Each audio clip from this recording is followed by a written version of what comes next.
What's going on, everybody? Welcome back to this Scale News Update. If you're not familiar with the show, this is where we talk about the news topics that happened in the scale world of RC over the past week.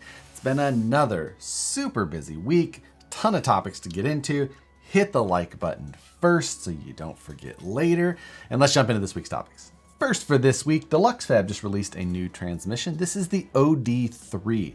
This is a super compact transmission made with 48 pitch gears inside and just gives you a super compact package to use in like a comp rig or comp scale truck, or if you just want something ultra small in case you want to get detailed on the interior or something along those lines.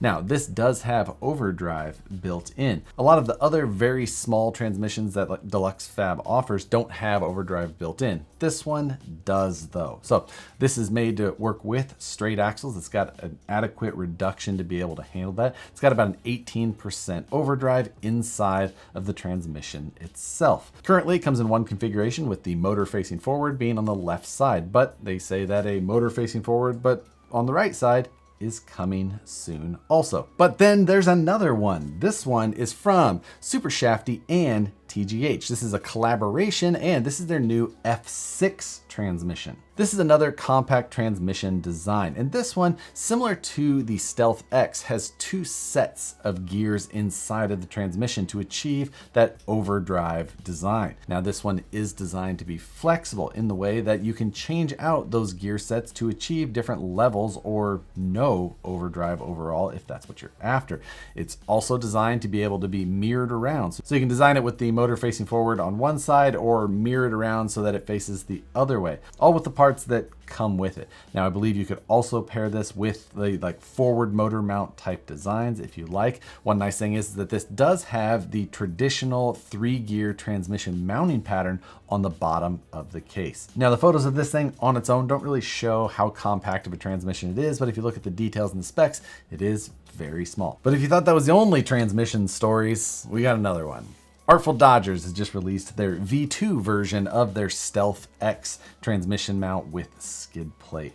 This takes the Stealth X transmission, which comes out of the Element, and kind of lays it on its side and then moves the motor the other way, trying to lay it nice and flat, trying to get that kind of the larger bulky size of that Stealth X transmission and get it in a more manageable lower center gravity position. The Artful Dodgers have had a version of this mount out for some time, but this is just their newest version of it. And it says that these will be available this week. So if you've got one of those transmissions or you're planning on a new build, you've got 3 new options to look at. So check those out. Links to all of those transmissions will be in the description below, as well as links to the rest of the stories that we're going to talk about today.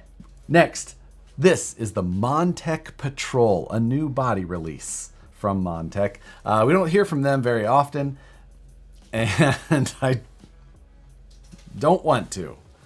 What is this thing? I don't know. It's offensive. I'm offended. Maybe it could be like a competitive choice, being that it's narrow and awkward, I don't know. Maybe one of you will like it. Let me know who you are. Out yourself now. I have nothing else to say about that one.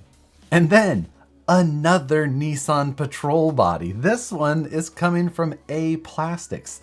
We don't hear from A Plastics much either. However, they are known for their drift bodies, and this appears to be one of maybe their only scale truck bodies they've released or teased that they're going to release. This is the SUV version of the Nissan Patrol. This is the one that you most often see sliding down the 8-lane interstates of the UAE, just this way or that, or up on 2 wheels. Either way. This one looks fairly appropriate. You would expect that from a company that makes bodies that are often very scale. So congrats to A Plastic for winning the easiest head-to-head battle I could imagine. And then last week we had the release from Losi with the Razor Ray. Now, this is a properly scaled Polaris Razor. I thought this thing was awesome. I think that they did a great job making it look like a real scaled Polaris Razor. It's got proper suspension, and that is the thing that is just the biggest win.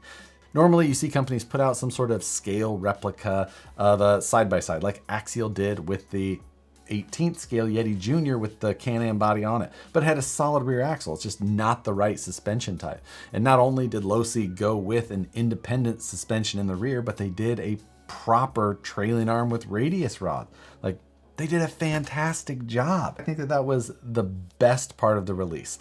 The styling of it looks just like the Razor should. I think overall, it is super well done. The price was a little high. $620 for this, which, just gauging the reaction from the public, is higher than people expected in general. And then the other interesting part of the story about this release is that if you follow Hemistorm, he, a month or so ago, put out a video and some artwork and post images of like a teaser and then an actual video of the release of the Polaris Ray. And it looked like a side-by-side Losi Ray platform. And he did it all up and he did posts and graphics that made it look like an actual Horizon release. And it fooled a lot of people, me included, for quite some time. And knowing that, and knowing that this project had to be in the works for a year or more at this point, I can only imagine the looks on the people's faces who were involved with this project when they saw those posts and videos going live. And to get a little bit more perspective on that situation, we asked Brian Nunez from Horizon to come join us this Wednesday on Livestream Takeover. He's gonna come join in. We're gonna talk a little bit about the whole thing, the release of the new kit, the filming of the videos that he's a big part of, as well as maybe a little bit of the backstory and the reactions of just the whole coincidence of the Polaris Ray and Razor Ray releases. Should be pretty interesting. Come join us on Livestream Takeover this Wednesday, 6 p.m. Pacific, 9 p.m. Eastern. Almost forgot what time it was on. And if you picked up one of the new Axial SCX10 Pros, I released some files that you can 3D print yourself if you want to convert to a cab-only style to that. Released a 3D printable flatbed and little tube cage that goes on the back of that flatbed as well. I'm putting a cab-only one on mine, designed it up, figured I'd put it out there in case some of you are interested as well. I'll put a link to where you can download that from my website in the description below. We got some better photos of that Tamiya LC300 Land Cruiser from the Nuremberg Toy Fair. There was 1 or 2 press photos available of that. None of them were that great, but there was some better ones that popped up here recently. That's going to be on the CC02 platform, which is the solid axle front and rear platform, even though, you know, LC300, not exactly solid axle front and rear, but whatever. But I can also imagine that body looking pretty good, dropped on top of a different platform and overlanded out a little bit. Monday, Proline posted what I suspect are some dual stage foams for the micro world, or the mini 124 scale, that size-ish. You can really see the pores of the foam in this, though while they didn't specify what the scale was going to be in their photo, I feel like it's a pretty easy guess that it's 124 scale. They didn't put it in the hashtags though, so we can't be 100% positive. And speaking of that tiny scale world, NSDRC just released their RS40 Nano winch. It's exactly like it sounds. It is a winch that is the size of the 124 scale servos. It's teeny tiny. I can't imagine how much winch line you're pulling with these. I have seen videos of them in action, and you know, they're pulling those little trucks up. So looking to add the next level of scale performance / realism to your 124 scales, add a winch. This Wednesday, another episode of Road to the Rockies. This week, it will be on the Scale Builders Guild channel. So make sure and go check that out Wednesday morning. See where Matt is at the beginning of his journey to try and build 3 Sorca trucks. We're both pretty nervous in the very early stages of some very complicated builds. Bear with us. We need some cheering on. This weekend down at USTE, Redcat was down there displaying a number of things, and in their tent, they were showing the Donk that was in the drift car video. They wouldn't say if they were releasing it. Just give us a Donk. What are you doing? I'm not covering another Redcat story until they release the Donk. Also displayed in Florida from J Concepts, a Corvair Wagon. This is obviously because of Matt's Off-Road Recovery's More Vair, and there is no other reason to make this. None. So you have to be a fan of Matt's Off-Road Recovery YouTube channel. Otherwise, I don't know who would choose a Corvair Wagon to be put on their scale truck.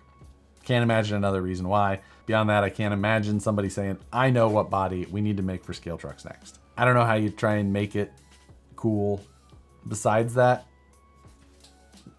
good luck. Right next to that, FMS had their new 1/10 scale Atlas. This is a hard body power wagon 1/10 scale crawler. This is the same platform underneath that they've had currently for the 1/10 scale stuff.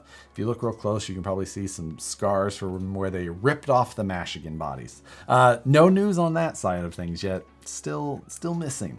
But this is our 13th RTR of the year.